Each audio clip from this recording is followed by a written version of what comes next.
There's a lie the world has been telling women for centuries. A seductive myth that whispers in the corridors of popular culture, echoing through dating advice and relationship guides like a broken record. The lie says this, that attraction is about what you do, what you say, how you look, or how much attention you give.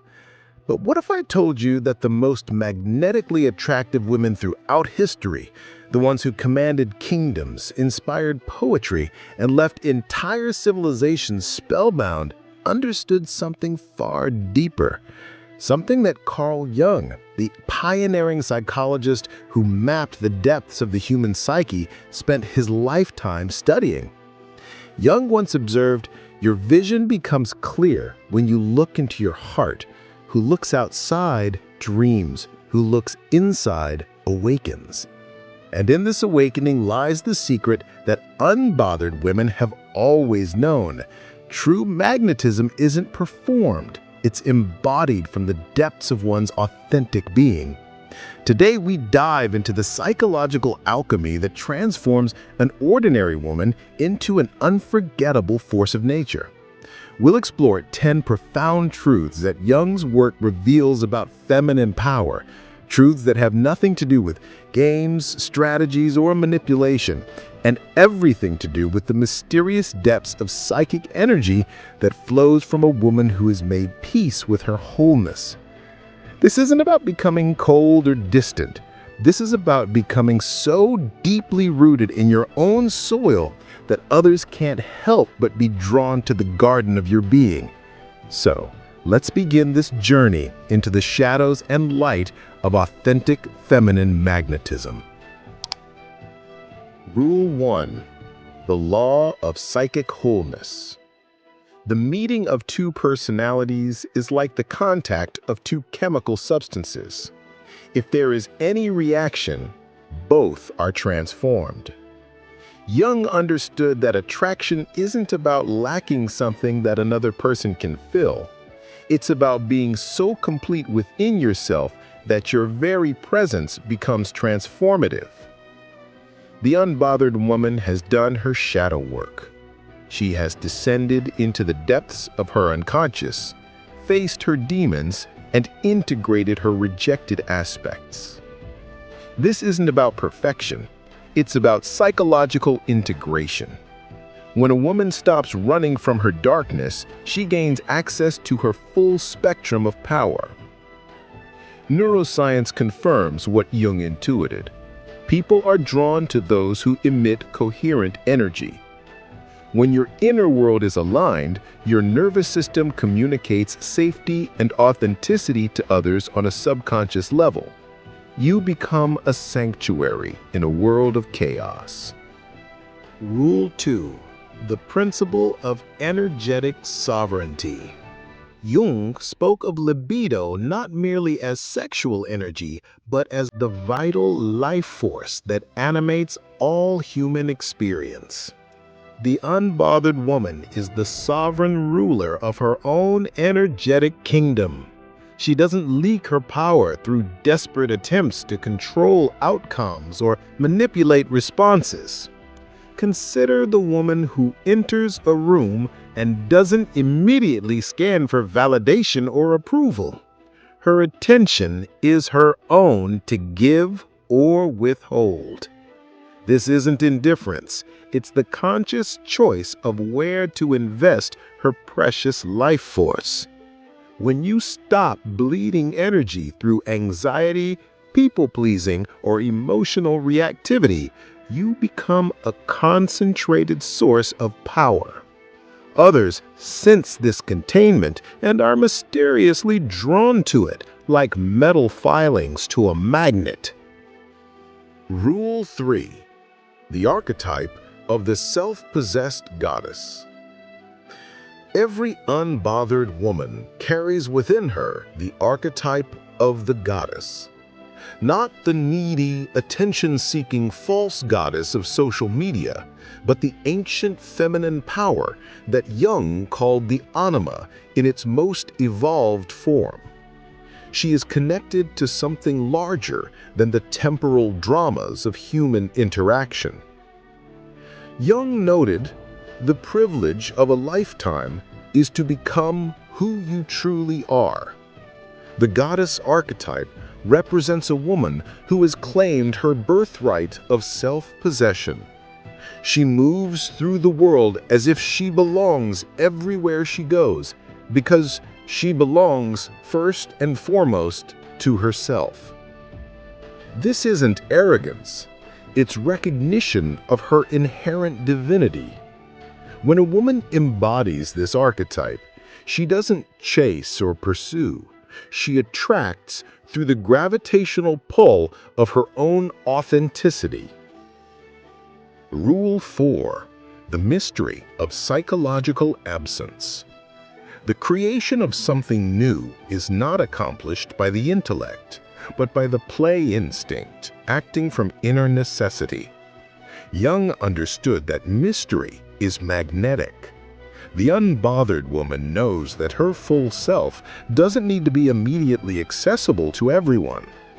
This isn't about playing hard to get, it's about having depths that can't be plumbed in a single conversation. She maintains what Jung called the transcendent function, the ability to hold tension between opposites without collapsing into either extreme.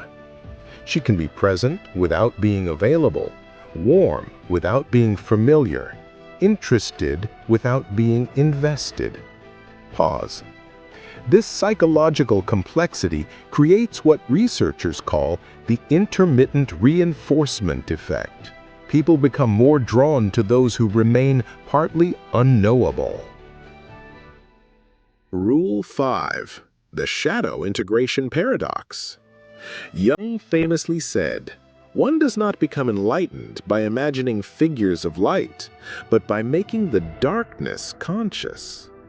The unbothered woman has befriended her shadow, the aspects of herself she was taught to hide or deny.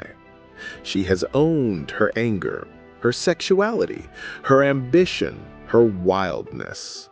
This integration creates what Jung called the reconciling symbol, a wholeness that transcends the need to be seen as purely good or acceptable. When a woman stops suppressing her shadow, she becomes magnificently unpredictable in the most attractive way.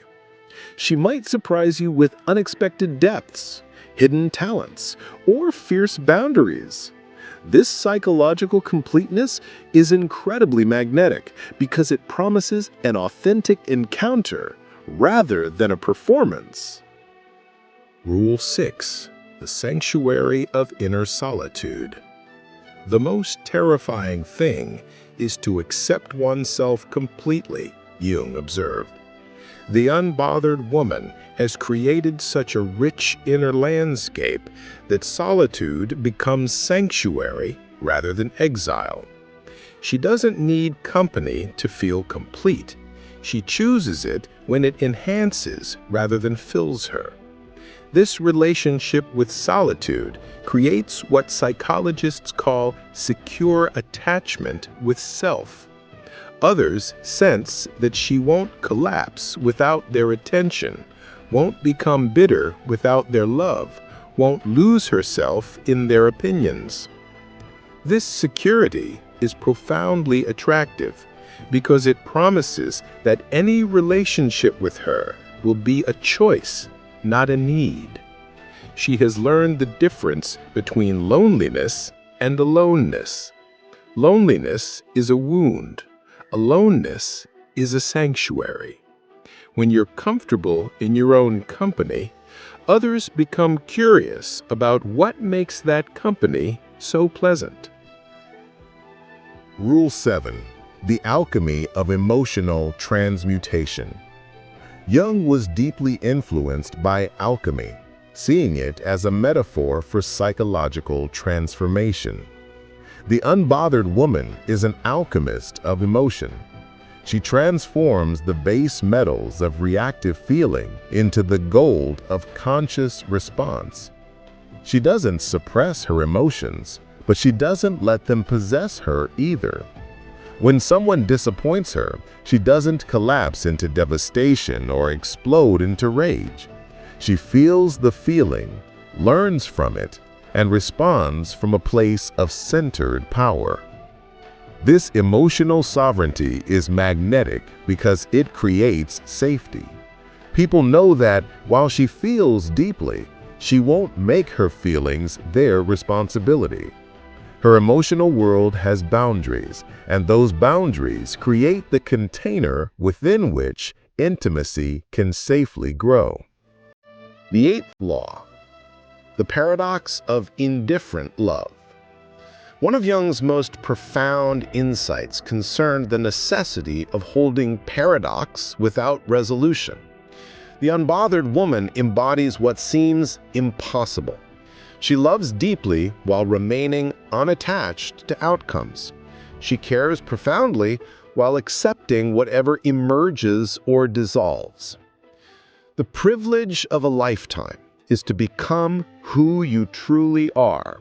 And part of this becoming is learning to love without possessing, to invest without controlling, to engage without clinging. This creates what researchers call optimal intimacy, close enough to matter, spacious enough to breathe.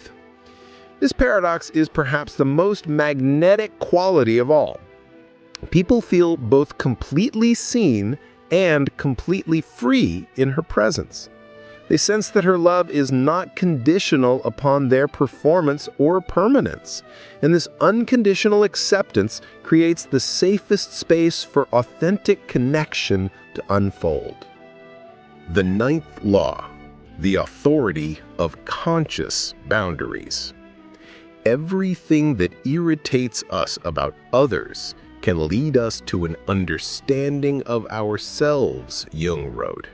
Recognizing that clear boundaries are born from self-knowledge rather than defensiveness.